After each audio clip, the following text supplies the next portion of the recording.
écoutez Procrastination, saison 6, épisode 2, la narration au présent. Un podcast sur l'écriture en 15 minutes. Parce que vous avez autre chose à faire et qu'on n'a pas la science incluse. Avec les voix de Mélanie Fazi, Estelle Fay et Lionel Delous. La tentation de la narration au présent paraît assez fréquente, surtout de nos jours. C'est une forme qui paraît assez contemporaine. Je sais pas vous, mais quand je dirige des ateliers d'écriture, j'ai fréquemment des narrations qui viennent naturellement au présent. Cependant, elle apporte des défis d'usage et même on peut se poser dans certains cas la question de la pertinence. Alors, déjà pour commencer, globalement, la narration au présent tout simplement c'est d'utiliser au lieu des temps classiques de la narration imparfait passé simple, le présent dans la narration. Pour vous, qu'est-ce que ça apporte ? C'est quoi les caractéristiques de cette narration ? Est-ce que vous la qualifiez d'une certaine manière ou pour vous c'est transparent ? Moi, quand on voit certains de mes livres, on peut se rendre compte que j'aime d'amour la narration au présent. Vraiment. Et notamment donc dans l'univers d'un éclat de givre et un reflet de lune, pour ce qu'elle apporte vraiment de langage parlé, de jeu sur le langage, d'immédiateté, où on peut vraiment se plonger mais être complètement dans la peau des personnages. Après, j'en fais pas non plus une règle absolue. J'ai des romans qui s'écrivent au passé parce qu'ils doivent être écrits au passé.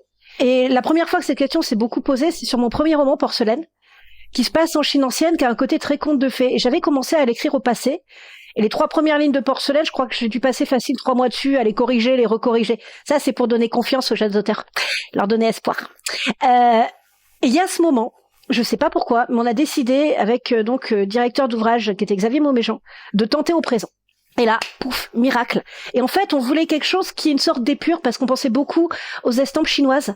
Et c'est vrai que pour moi jusque-là le présent c'était le temps de la narration un peu dans la gouaille parisienne quoi. Enfin c'était un peu ce que je voyais quand on voyait dans des narrations dans la lignée de Notre-Dame des Fleurs de Jean Genet ou tout ça, même si lui il est à plein temps à la fois.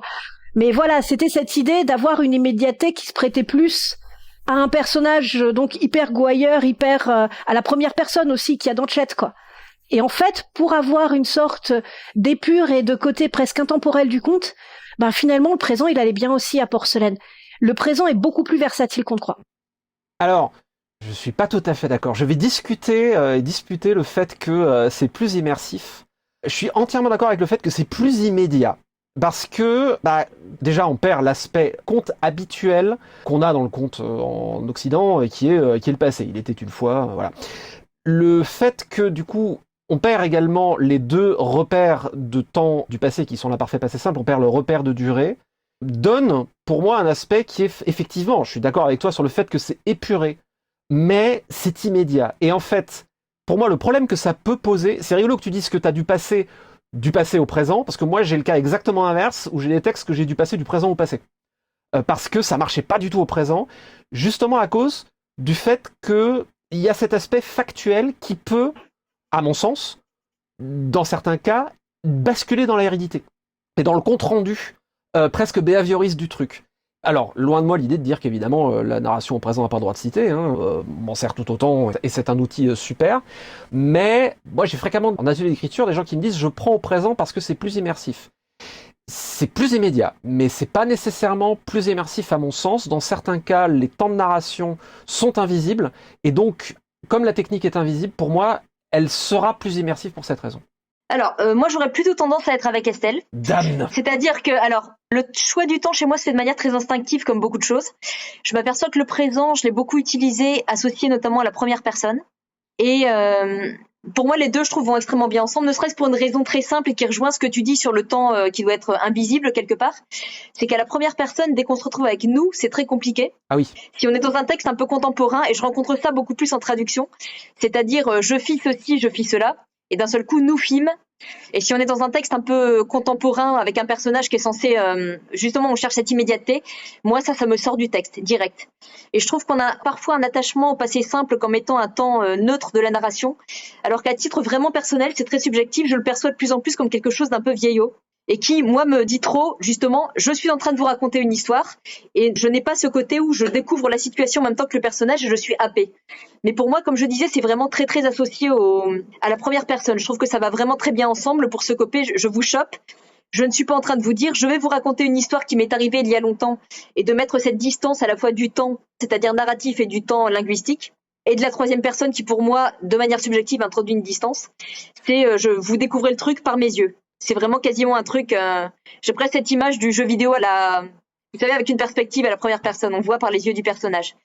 Je vais juste ajouter, pour moi, ça a été un peu une révélation de découvrir une écrivaine comme Virginie Despentes, qui utilise cette écriture très très immédiate, très contemporaine, très presque relâchée, mais pour moi dans le bon sens du terme, qui n'est pas dans cette espèce de complexe de la belle langue qu'on a en français et qui m'exaspère, de vouloir à tout prix avoir des grands mots et moi j'ai trouvé libérateur de voir quelqu'un qui s'autorisait ça.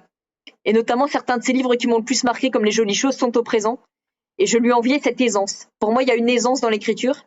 Et je rejoins du coup plutôt ce qu'a dit Estelle, mais c'est assez subjectif du coup. Mais j'ai beaucoup de mal avec Pour moi, je perçois pas le passé simple comme un temps neutre. Pour moi, c'est un temps qui est déjà connoté dans une espèce de recherche de quelque chose de littéraire et parfois un peu vieillot. Alors, c'est rigolo et du coup, c'est super intéressant parce que tu parlais de subjectivité, on est clairement là-dedans. Complètement. Moi, j'aurais tendance à trouver, à part quand c'est bien fait, que pour moi, c'est le présent qui, par son immédiateté, présente, quelle magnifique répétition, l'objet fictionnel comme étant justement un objet et une construction. Et ce qui est rigolo, parce que c'est exactement la perception inverse de la tienne. Donc comme quoi, tout ça n'est que art et subjectivité, et vous feriez bien de pas nous écouter et de faire ce que vous voulez. Il faut toujours faire ce qu'on veut. C'est voilà. De façon plus générale, en fait, je suis pas attaché au passé simple. En ce qui me concerne en tant que temps, je suis plus attaché au passé tout court. C'est-à-dire que dans l'exemple que tu prends, effectivement, on est entièrement d'accord que le passé simple à la première personne, c'est juste pas possible, parce que dès qu'on est deux, nous à l'âme, voilà. Ou alors il faut que ça aille vraiment avec le registre du personnage. Moi, en général, ma gruge habituelle, c'est le passé composé, pour ça. J'ai fait tout un roman au passé composé. Et je pensais que ça allait accrocher. En fait, personne m'a jamais repris sur ça. Juste pour nuancer, c'est possible, pour l'avoir fait en traduction, c'est possible de contourner le nous à l'âme, justement. J'ai déjà traduit des romans où je me suis arrangée pour pas utiliser nous une seule fois. C'est possible, si vraiment vous y tenez. C'est compliqué, mais c'est possible. En trad, quand je suis confronté à cette question-là, notamment la série du Bibliomancien, je les avais traduits au passé composé, en fait. C'était en jeu. Ça passe, quoi. Par contre, ça nécessite de temps en temps, mais le présent aussi, j'ai envie de dire, ça nécessite de temps en temps quelques acrobaties de formulation pour que le dialogue soit pas trop lourd. Ça va vouloir dire des fois qu'il va falloir décaler quelques didascalies, mais le dialogue au présent, je dirais, pour revenir au présent, apporte un peu le même genre de nécessité de soin au rythme, au dialogue pour que ça passe. Mais enfin, c'est un outil, c'est un outil comme un autre. Loin de moi l'idée de dire que non.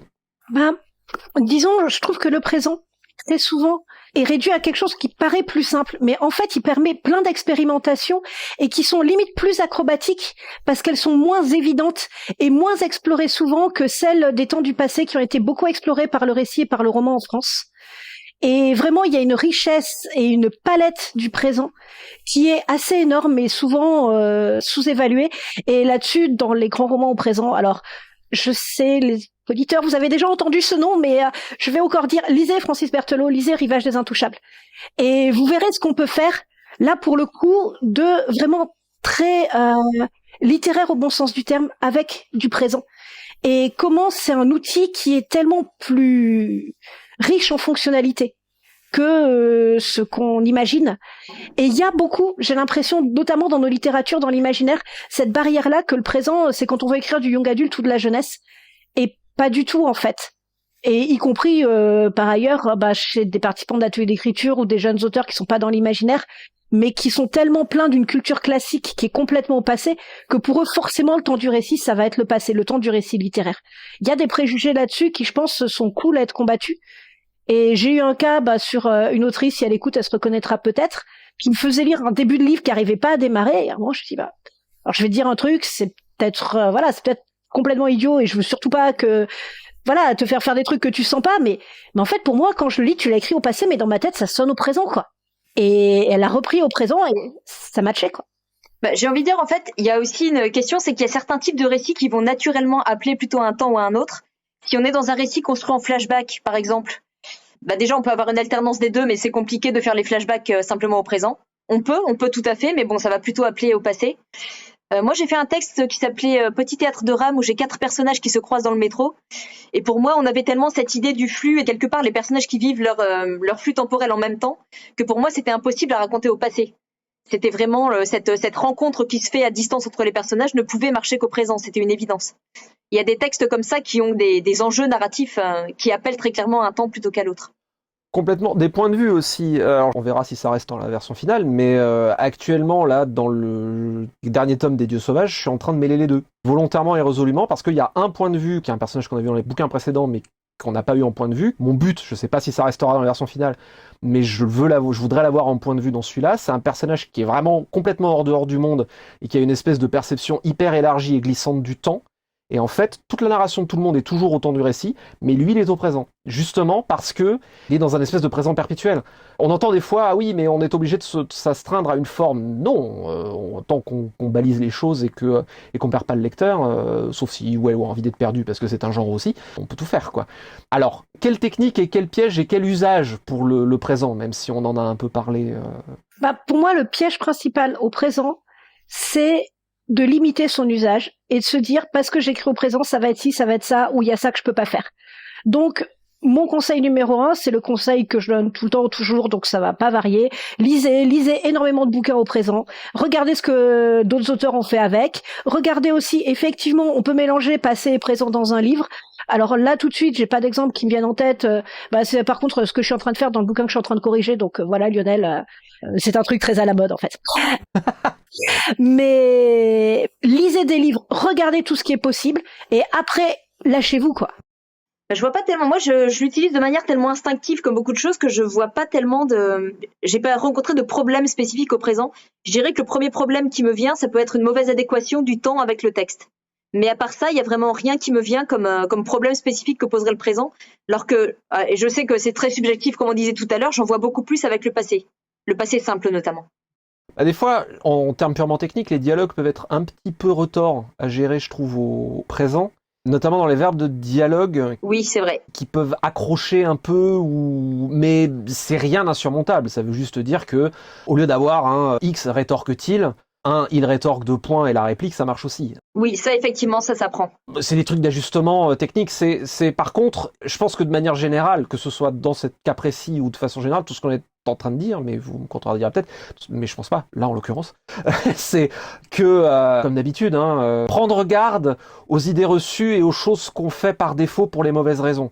Si on les fait par défaut parce qu'on les sent comme ça et que c'est comme ça que ça doit être, nickel. Par contre, si on les fait par défaut parce qu'on m'a dit qu'il fallait faire comme ça, bah tout est possible tant que c'est bien fait, comme d'habitude, on ne dit jamais autre chose.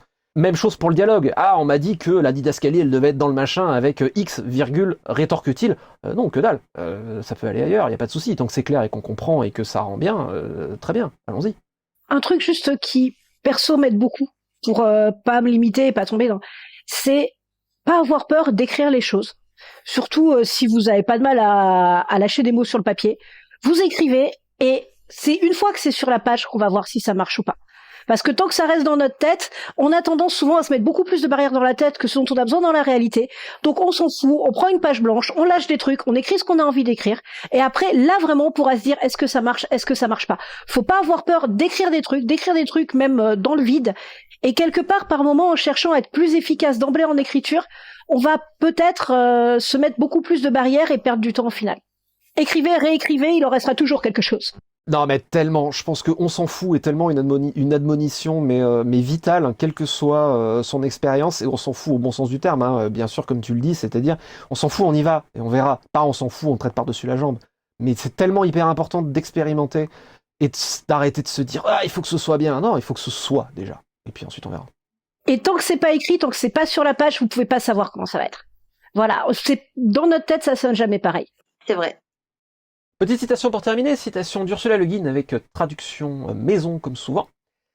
La moitié des gens comprennent à demi ou appréhendent à peine les termes tels que sujet, prédicat, objet, ou adjectif et adverbe, ou encore passé et plus que parfait. Pourtant, ils désignent les outils de l'écrivain. Ce sont les mots dont on a besoin quand on veut pointer ce qui fonctionne ou cloche dans une phrase. C'était Procrastination, merci de nous avoir suivis. Maintenant, assez procrastiné, allez écrire.